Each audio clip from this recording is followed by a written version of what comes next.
Hello? Welcome. This is of the two cities. Oh, I'm so excited. Hi, I'm Ellie. And I'm Nikki, and we're really into cool stories. I'm a writer. And I'm a grad student. We met in class on popular culture in college. I graduated and did cool stuff in other countries. And I went to grad school for anthropology and folklore. Each episode we'll talk about some interesting stories from two cities, comparing and contrasting local lore. This is one of those stories. So today we decided to focus on haunted cemeteries. So we both went and did some research, and now we're going to talk about what we found. I can go first. I have a ton about the cemetery here on campus at UO. Cool. So on campus, we have the cemetery. It's called Pioneer Cemetery, and it's the largest of the 3 oldest cemeteries in Eugene, Oregon, both in acreage and the number of burials. The cemetery was established in 1872, 3 years before the University of Oregon's first building, so it actually outdates the university. And Dee Hall, which was the first building on campus, which has its own haunted history, but we'll save that for another episode. It was built by the Spencer Butte Lodge, number 9 of the Independent Order of Odd Fellow. So it was originally named Odd Fellow Cemetery. The cemetery wasn't Wait, what? What? That's what they were called. It was the Independent Order of Odd Fellow by the Spencer Butte Lodge. Is it like a Mason thing? I don't know. Oh, Maybe. it's odder than that. Yeah, that's right. I knew to laugh. All right. Sorry. Let's keep going. Up there, or Yeah, are we're we picking up starting now. We're going. Okay. The cemetery was established in 1872, which is 3 years before the University of Oregon's first building, Dee Hall, and that has its own haunted history, but that's for another episode. It was first built by the Spencer Butte Lodge number 9, which was of the Independent Order of Odd Fellow and originally named the Odd Fellow Cemetery, which is kind of interesting and maybe we'll save for another episode. The cemetery wasn't affiliated with the small but growing university until the expansion was halted by its presence. So the university paid $600 in gold for the land, and since buying it, the university has attempted a ton of times to repurpose the land. At least 3 different sessions of the Oregon State Legislature, bills were introduced that would have allowed the University of Oregon to condemn the property and relocate the graves to build on the land. There's a lot of competition for parking here, so that's really what they wanted to do with it. Campus parking. It's a problem here. It's a problem. So everywhere. Yeah. The last proposal was made in January 1963 and would have allowed the Springfield architecture firm to move ahead with the plan to disinter all of the plots, pay the cemetery for additional campus parking, and add a multi-story garage above it. Fortunately, it failed, and in 1997, the cemetery was added to the National Register of Historic Places, so it's forever protected from being paved over and turned into a parking lot, literally. Yeah. In the past, the cemetery was... Sorry. It was just really good. You're going to have so many things to edit. In the past, the cemetery was reportedly used for inter-college fights, midnight orgies, and vandalism. A student, Dawn, reported in 1971 that my dad went to the university, and when he went through the trip of trying to talk me into being a jock, he used to tell me about the fights that used to go on in the graveyard after games and stuff. Like Oregon and Oregon State were always rivals, and people used to get really hyped for the games, like they still do, which they still do today in 2017. The graveyard used to be the place to settle the personal battles after games. I went to the local archive here. It's called the Randall V. Mills Archive in the folklore program, and I looked up all the stuff with Pioneer Cemetery. So I have a ton of stuff from 1971 about students talking about the cemetery. So another student, Sandy, mentioned, I remember last spring term when girls were getting raped, some pervert loose or something. Anyway, circulars went out to the sororities and co-ops warning the girls to stay clear of the cemetery, especially at night. And I think in general, most girls on campus try to avoid that area because it's not well lit and there's not many people around. And of course, it's a place where college students can do college things. Like another UO student from 1971 said, the cemetery is just far out. It's the only place on campus you can get loaded on the way to basketball games, concerts. You can see your way around, rest on tombstones, tell stories, and you usually run into people you know, and a lot that you don't. Smoke dope, drink beers and wine. It's a far out place. It was a very 70s entry. Far out. What an asshole. Like, what a fucking asshole. I would have punched him in the face, but keep going. But cemeteries are often associated with occultism, Satanism, and other dark practices too. UO student Cindy mentions, when I first started school here a couple of years ago, I used to live across the street from the cemetery. And on weekends, I'd always see fires in the cemetery. I swear it. From all the noise, I figured it was a fraternity having a midnight function in the graveyard. But that's not unusual, is it? Janice tells of a haunting inscription. Quote, "We discovered it when I was in high school. Walking through the graveyard one afternoon, I found a tombstone with the following inscription on it. It said, 'Listen, friends, as you pass by. As you are now, so once was I. As I am now, soon you shall be. Prepare for death and follow me.'" What? What? It's creepy, right? That's insane. It's creepy. Very insane. That scares me. But wait.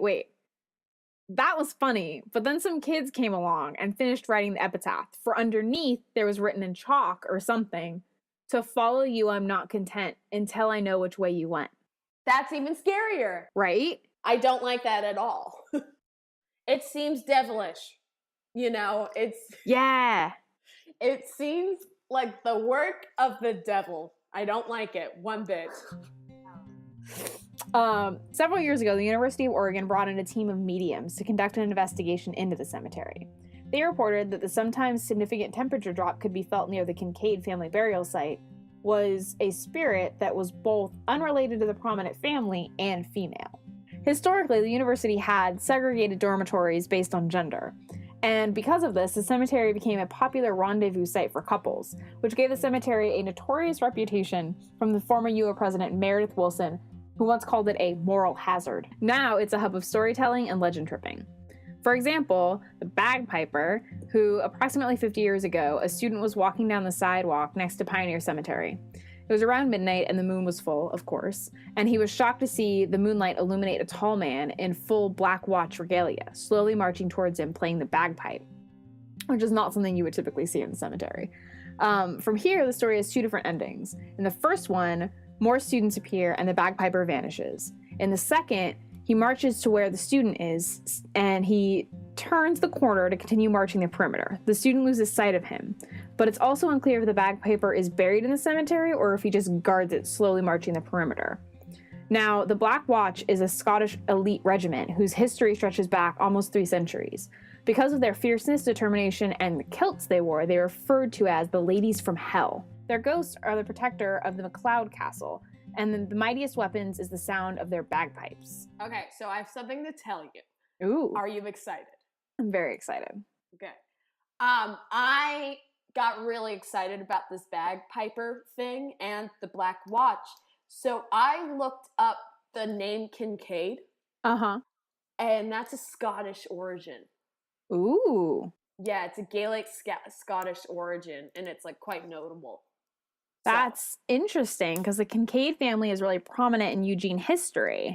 Yeah, so if there's Kincaid family plots, and this is a Black Watch for Scottish, like, royalty, whatnot, whatever, maybe it's just keeping up with tradition. Maybe the Black Watch is just checking out the Kincaid plot, making sure they're guarded. Exactly. Interesting. All right, keep going. So there's also the Doris plot. Benjamin Franklin Doris founded a hazelnut farm in Springfield, as well as Eugene's first brass band. And near the Doris plot, some people have heard strange brass music that's accompanied by mysterious fog. Because what cemetery doesn't have mysterious fog, right? Mm-hmm. Another favorite is the ghost formerly known as Perry. So my friend, Emily Knott, she's the one who told me most of these stories. The first ghost she ever learned about on the campus was actually the ghost formerly known as Perry. Another student told her several years ago that when the paranormal investigators came and studied and found that Kincaid ghost, that they had actually discovered Perry first. He really doesn't like beer cans, especially when they're left in the cemetery. So needless to say, it fits well with the Eugenian anti-litter campus patrol. There's also the Grand Army of the Republic. The Grand Army of the Republic plot houses 60 known graves, and most of these are Civil War veterans, but there are 6 women and 3 children who were also buried there. The last person to be buried in the plot was Mary Townshend, which is a widow of the veteran Horatio Townsend, who's also buried in the plot. There is speculation that this could have been the female ghost that has been reported near the plot. With long hair, the woman looks down over the grave and says, "So much suffering." Outside of the ghostly activity at the plot, the statue has an interesting story. If you ever go to the statue, you'll notice that the head of the statue has a slightly different color. The 25-foot statue of the Union infantrymen is carved from blue marble and was placed there in 1903. But in 2001, vandals beheaded the statue and then smashed it. An 800-pound block of blue marble was brought to Eugene from the same quarry in Vermont where the original marble was mined 98 years before. The local artist David Miller was commissioned to sculpt the new head, and it was placed on the statue in February 2003, which definitely mirrors a Simpsons episode for any Simpsons fans listening. Jebediah Springfield. What? So there's some ghosty tropes that exist in folklore that we thought we'd include. In the 1970s, there were 3 friends walking across the area close to midnight at the Pioneer Cemetery. And as they walked, one of these friends suddenly stopped and stared with a look of absolute shock. Others followed the gaze and saw this woman in a long, flowing white wedding dress. Unusual, her head was 15 feet off the ground, with the area underneath her feet covered in a thick fog. So maybe that banjo brass music was playing. But there's a complete absence of any kind of fog elsewhere, so it was only where the woman was. And the friends looked at each other, but when they turned back to look at her, the apparition had vanished. And that's common. The woman in the white dress is a common trope. But there's also La Llorona, who is known as the Weeping Woman, and it's a widespread legend throughout Central and South America. The legend tells the story of a weeping woman who lost her children. She cries as she looks for them near a lake. Although there's several variations, the most basic story tells about a beautiful woman with the name of Maria who drowns her children in a Mexican river as a means of revenge because her husband left her for a younger woman. She soon realizes that her children are dead, so she drowns herself in the river in Mexico City. And she's challenged at the gates of heaven as to the whereabouts of her children, but she's not permitted to enter into the afterlife until she's found them. So Maria is forced to wander the earth for all of eternity, searching in vain for her drowned children. With her constant weeping giving her the name of La Llorona, she's trapped between the living world and the spirit world. So the legend of La Llorona might actually be an offshoot of an older Aztec legend, and I'm going to apologize for my horrible pronunciation of this, but it's the legend of Chuacotl, who is said to have appeared shortly prior to the discovery of New Spain by Hernan Cortez, weeping for her lost children, which was an omen to the fall of the Aztec Empire. I think the La Llorona thing is very interesting because I had to learn that in like middle school Spanish, and the way that I was told the story was that he drowned her children, and that so she in response to knowing that her kids are dead, she decided the best thing to do was to kill herself. So then she spends the rest of her eternal afterlife trying to find him, and she never, or not him, her kids, and she never does. Interesting, because there's a lot of variations. I know the first time I heard about it was actually when I was in college, but both of us growing up in Los Angeles, I'm sure we've heard a million different variations because there's so many, even that aren't associated with the name La Llorona, but weeping woman stories, which kind of echoes the next trope, which is a lady in white, which is a female ghost reportedly seen in rural areas and associated with some local legends of tragedy. White lady legends are often found around the world, and common to many of them is the theme of losing or being betrayed by a husband, boyfriend, or fiance. And they're often associated with an individual family line or said to be the harbinger of death, similar to the Irish banshee. Exactly. So speaking of the woman figure and cemeteries, I wanted to talk about the Hollywood Forever Cemetery, which is a very historic cemetery. It's very oddly placed. It's in between several mini malls and gas stations and whatnot, and then there's just this cemetery that pops out of nowhere. It was originally called the Hollywood Cemetery, and it was founded in 1899, and it was founded on 100 acres, which, if you know anything about Los Angeles, that's a lot, right? Definitely a lot. Yes.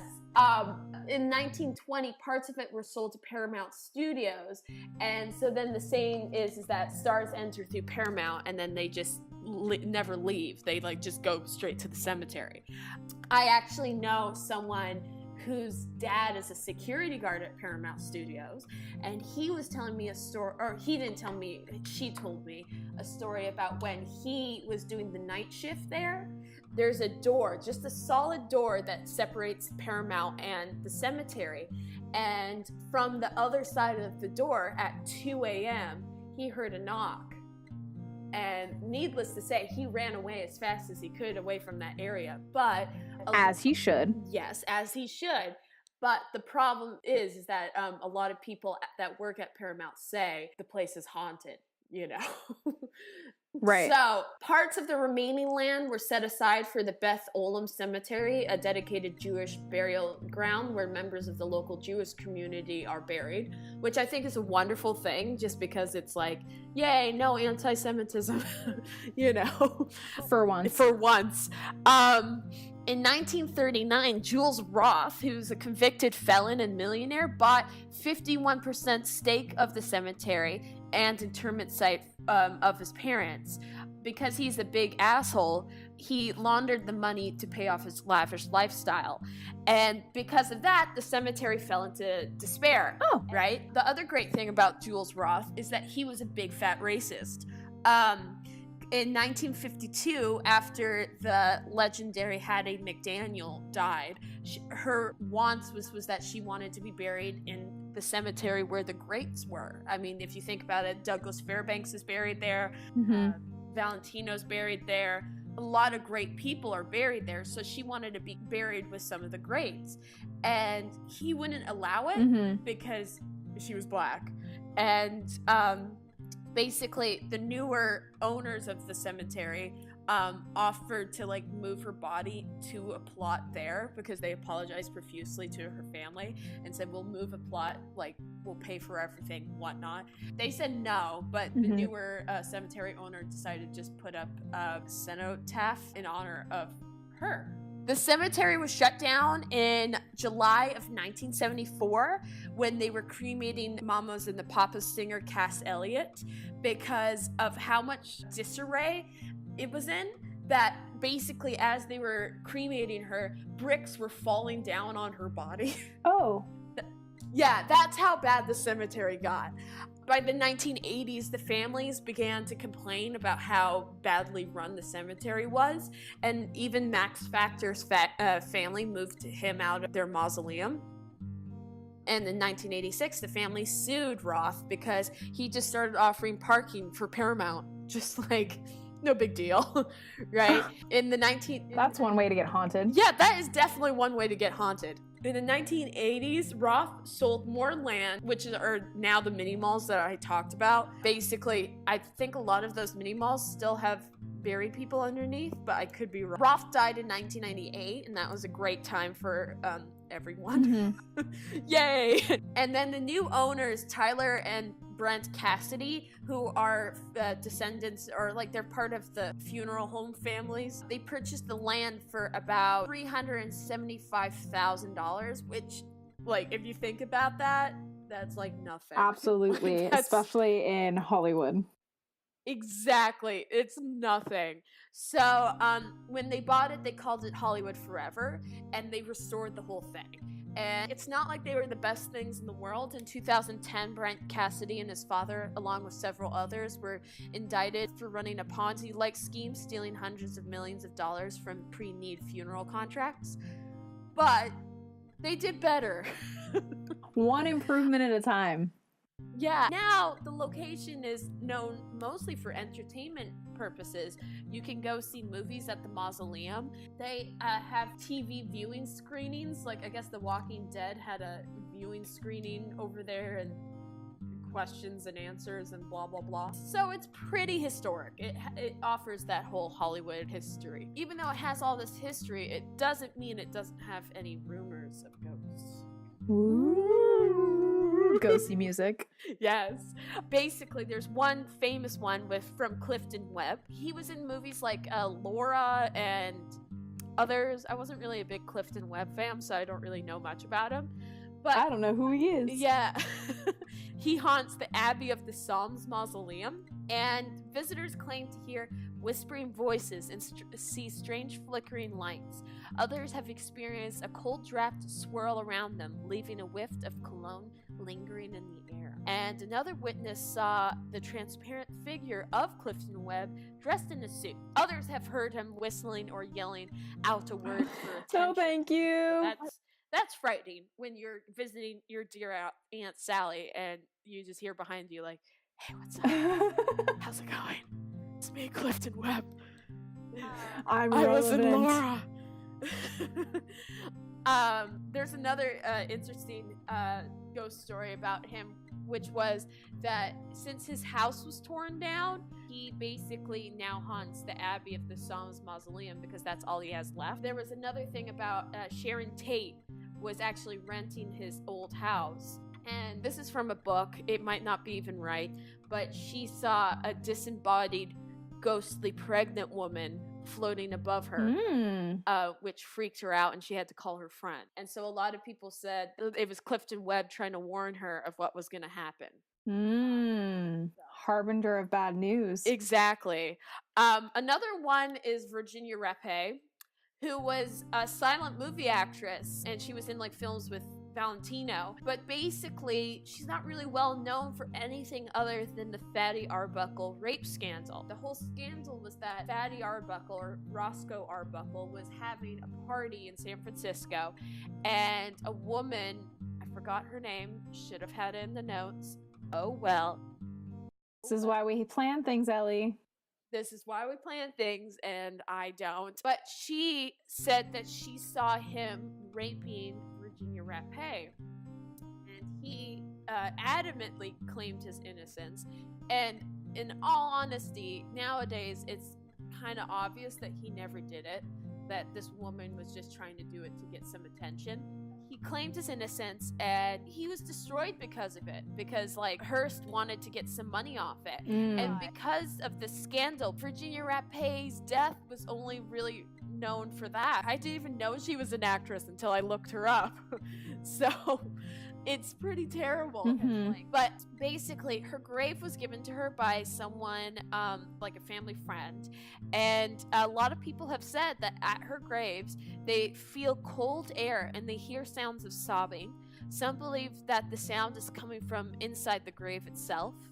Others have actually seen a woman just like sitting on that plot thinking like, oh look, that lady's wearing some old school white clothes. That's not so strange after all, this is LA. But then she would disappear. That's also like the woman in white image. Plays into that trope. The last actor ghost story is Rudolph Valentino. He was the heartthrob of silent pictures when he died, and of complications after surgery for a gastric ulcer. When he died, thousands of people attended his funeral, and several people committed suicide after he died. And a lady in black, wearing a veil, has been seen bringing roses to his grave for, I think he's been dead for about 92 years. Oh. Or so.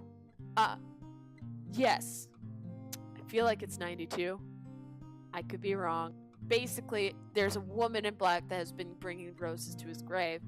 Several women have claimed to be the actual woman in black, but some visitors have claimed they've actually just seen a ghostly woman in black kneeling in front of Valentino's tomb. Creepy. Others have seen a rose suddenly appear in the base of the wall. Some have heard footsteps when no one was there, while others have a feeling that they're being watched.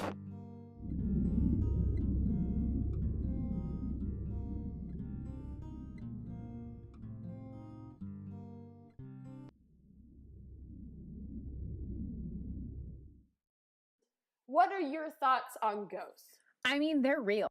All right, that's the end of this show. All right. Those are my thoughts.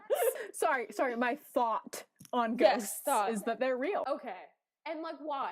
I mean, personal experience. That's a very valid statement. You think they're real. I have a hard time believing in them, mostly because I always wonder why there's not any like animal ghosts. Like, I've killed so many goldfish, not on purpose, right? Not on purpose, but from accidents. Like my dad's fed several goldfish to my pet turtles. You know, it's happened. We make mistakes. But I've always wondered why my goldfish don't haunt me. I mean, You know? some people would say that animals don't have souls. Oh, that's terrible. Those people are wrong. I would say that I think animals are less vengeful than people. That's true. And it would probably be really hard to notice a goldfish that was trying to come hang out with you. The one thing. You ever have like a phantom hare that's like touching you on the arm and you can't find the hair? God. Maybe that's your Oh goldfish. God, that's the worst. I quit. No, just kidding. But we quit the podcast. It's over. Yeah, guys. It's over, guys. Thank you for listening to this one episode 1, last episode of the ever. I'd like to take this moment to retire from podcasting. Thank you. Well, the one thing I do kind of believe is that I do believe in energy, right?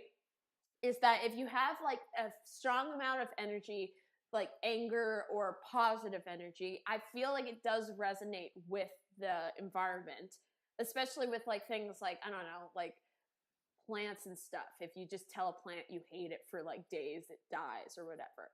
So the thing is about cemeteries being such a hot spot for quote unquote ghostly activity, the one thing that does make me question myself is the idea of like maybe when someone dies, their energy of like forlornness or despair sticks with the body and basically releases itself at the cemetery.